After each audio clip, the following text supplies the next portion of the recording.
Hello and welcome to another episode of A Brief History. Today's episode, Five Nights at Freddy's. Ready, set, go! Summer in the United States during the early 2010s. What can I say? It's a mysterious franchise. Independent game developer Scott Cawthon creates and submits several titles to Steam Greenlight, including Sit and Survive, The Desolate Hope, and Chipper & Sons Lumber Corporation. However, the reception of these games from critics and players, particularly Chipper & Sons, was incredibly negative, with many pointing out that all of Scott's characters looked terrifying and moved unnaturally, similar to animatronic puppets. These negative comments deeply affected Scott, and while he was initially discouraged, he internalized the animatronic idea and decided to incorporate it into his next game. You see, YouTube commenters, negative comments only make us stronger. So Scott began work on a horror game that was a massive departure from his previous, oftentimes Christian-themed video games. And the result of his work was a title that he called Five Nights at Freddy's, which put the player in the shoes of a security guard at a Chuck E. Cheese pizzeria ripoff. But this wasn't any normal creepy pizzeria, it was a maybe haunted creepy pizzeria, with the animatronics Freddy Fazbear, Bonnie, Chica, Foxy, and the mysterious / definitely a ghost Golden Freddy coming to life at night and wandering the halls looking to murder the player by stuffing them into one of the inoperable animatronics. Just a normal day at the job. Five Nights at Freddy's was a pretty interesting horror game because it gave almost no power to the player, who was unable to move other than looking from side to side. Their goal was to survive the week, trapped in their office while keeping track of the animatronics on the pizzeria's security camera system. However, the player only had a limited amount of power, which was required to look at the cameras and to shut the doors to the office, creating a unique mixture of both resource management and point-and-click adventure? I mean, Freddy and Bonnie maybe look a little bit like Sam and Max, but that's not quite right. Point-and-click survival? Point-and-sit?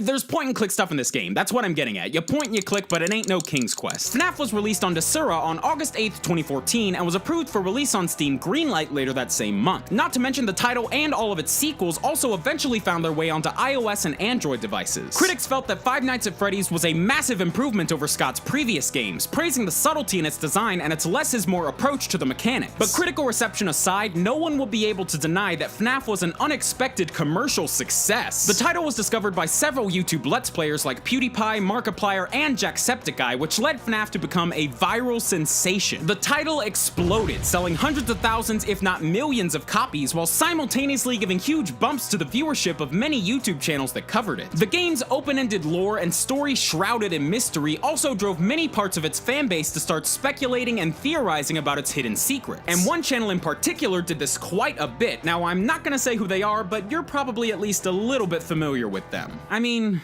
they're alright.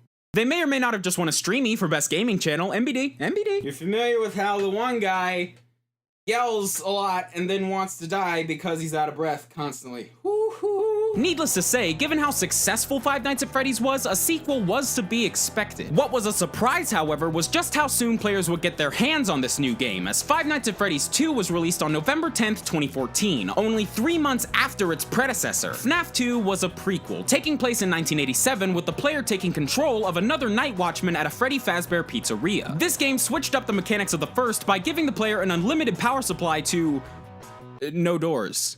No doors to protect themselves from the horde of animatronics that wandered the hallways during the evening. What? The only way to protect yourself here was to shine your flashlight at some of the robots or hide from others using a spare Freddy mask, hoping to trick them into accepting you as one of their own, at least for a little while. In addition to the returning animatronics, there were several new ones in this title, some of which required the player to manage new resources, like a music box that must be wound up lest you suffer a shocking puppety death. What's more, FNAF 2 featured several hidden mini-games styled like old Atari 2600 titles. These Easter eggs further expanded the franchise's lore and would become staples for future entries in the series. While the critical reception of Five Nights at Freddy's 2 was slightly lower than that of the first game, its quick release after the first game kept the franchise's rabid fanbase and following on YouTube hungry for more information about the game and its world. And they wouldn't have to wait long for another sequel to bear its head. Ha! Did you see what I did there?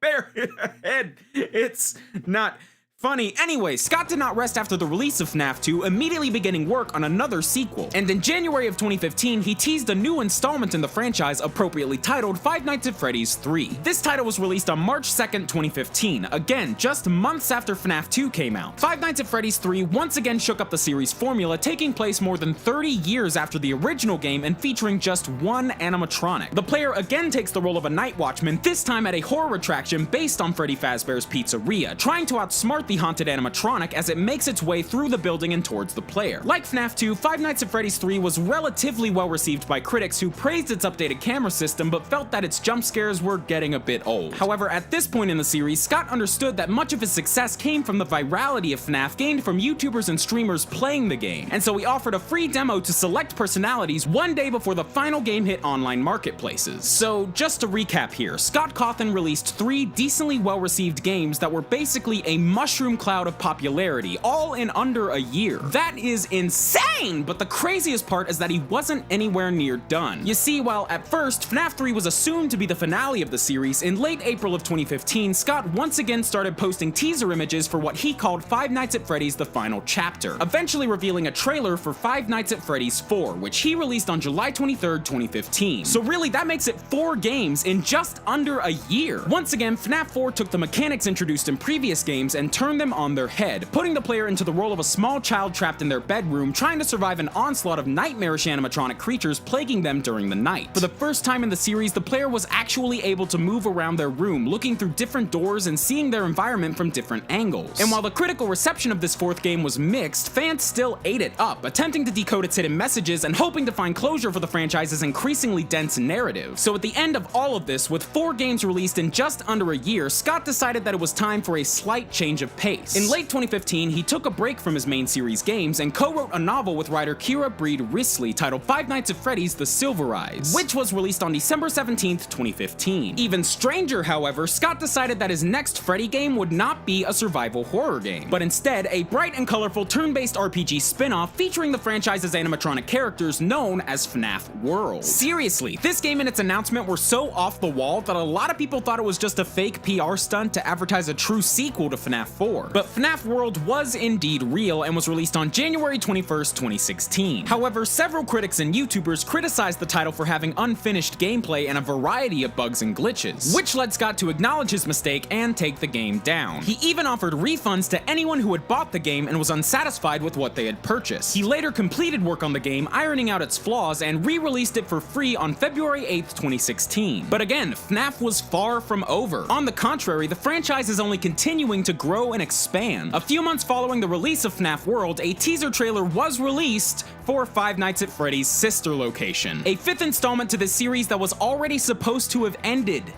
twice. Sister Location was originally slated for release on October 7th, 2016, but as that date drew closer and closer, Scott began having second thoughts about the game. In an update post on the Sister Location Steam page, Scott said that he felt this game was actually too dark, so much so that it kinda made him sick. And because of this, he was thinking about delaying the game in order to rework the plot to be more, quote, kid-friendly. However, Scott understood that this would not sit well with some fans, and thus he made a compromise. On October 4th, 2016, Scott announced that Five Nights at Freddy's Sister Location would officially be delayed by approximately 2 months. However, he also announced that he would be releasing the original mature version of the game in chapters, essentially publishing the game one night at a time. Although he has essentially declared this version of the game to be non-canon and asks that true fans of the FNAF series wait a couple of months for the official game to be finalized and released. And thus, Scott promptly uploaded the first night of Sister Location MA to GameJolt, deeming it unfit for Steam. So I guess there's technically a new Five Nights at Freddy's game out, but it's non-canon, kinda disliked by its own creator, and a different, more complete version is set to come out in just a couple of months. And while this is a pretty interesting development in the series, I'm not really sure what it's gonna lead to, so I guess we'll just have to wait and see.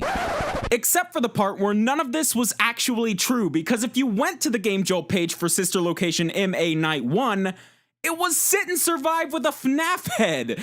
Scott pranked us. He pranked the heck out of us, and I fell for it. I legitimately fell for it. What's wrong with me? So yes, Five Nights at Freddy's Sister Location did actually come out on October 7th, 2016. And having been given perhaps the longest development cycle of any game in the series, it stood out from its predecessors almost immediately. This game featured the most cinematic storytelling elements of any entry in the series thus far, with full voice acting and even a few legit cutscenes. But deeper than that, this was the very first Five Nights at Freddy's game to have the player not just moving, but moving in between different rooms, avoiding the new animatronics and performing performing various tasks. And unlike the previous games, every night and sister location featured different objectives, ranging from robot maintenance to manually rebooting the security system, all while doing your best to avoid death by animatronic. Essentially, Sister Location was the first game in the series that progressed more like a story, rather than simply getting more and more difficult like an old school arcade game. And so far, the reception of Sister Location reflects the growth it brought to the franchise, boasting some pretty positive reviews from fans and some decent praise from critics. And look at this freaking twirly twirl ballerina Ballora crap. This is terrifying. Any movement of the animatronics in a FNAF game is just instantaneously noteworthy. Like that Freddy thing moving in the background of Five Nights at Freddy's 3, or the entirety of the Joy of Creation Reborn. Just no, man, that's terrifying.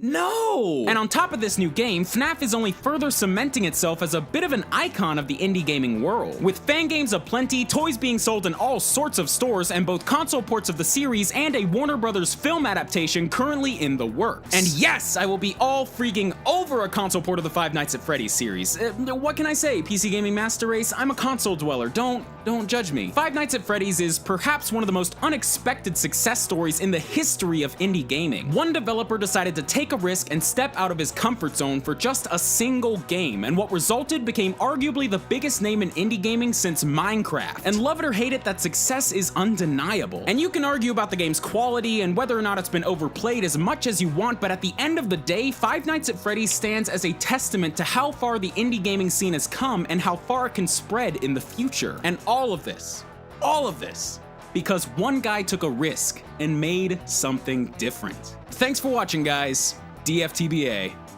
Hey guys, thank you so much for watching my Five Nights at Freddy's brief history. I hope you liked it, and speaking of something different, I've actually started making brief histories over on my personal channel, Foot of a Ferret, again. And the situation is that all episodes of a brief history about video game franchises will be hosted here on the Game Theorist channel. But over on the Foot of a Ferret channel, I'm pretty much free to talk about whatever I want, and I usually like to talk about YouTubers and bands and other pieces of pop culture that I'm a fan of. And if you head on over to my channel right now, there's an episode up all about one of my favorite channels on this website, Ninja Sex Party. I worked with my buddy Lee from the Breakdown series here on the Game Theorist and with Danny Sexbang himself to put this episode together, and if you go over and check it out, I really hope you like it. It was nice to go back and do something a little bit closer to the roots of this series, which used to be all about YouTube. So I hope you'll go check it out, and if you do, I really hope you'll like it, and I'll say it again, guys, thanks for watching, and DFTBA.